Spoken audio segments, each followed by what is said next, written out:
আমরা সব ক্ষেত্রে ন্যায় বিচার চাই, কিন্তু বিচার আজকে টাকার বিনিময়ে বিক্রি হয়।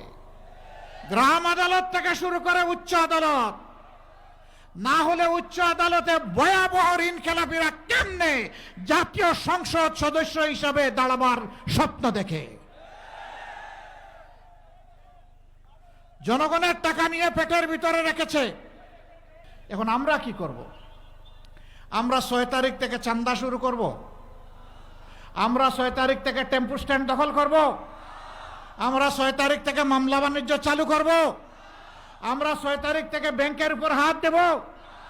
আমরা 6 তারিখ থেকে মা বোনদের গায়ে হাত দেব?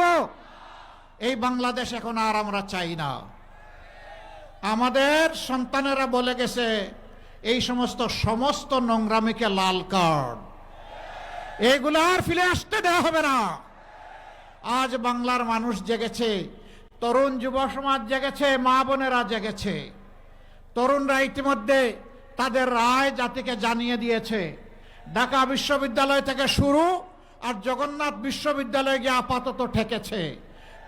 পাঁচটি পাবলিক বিশ্ববিদ্যালয়ে রায় দিয়ে এদেশের তরুণ ছাত্র সমাজ বলে দিয়েছে, লড়াই করেছি ন্যায় এবং সত্যের পক্ষে, কোনো চাঁদাবাজ এবং দুর্নীতিবাজের সঙ্গী হওয়ার জন্য নয়।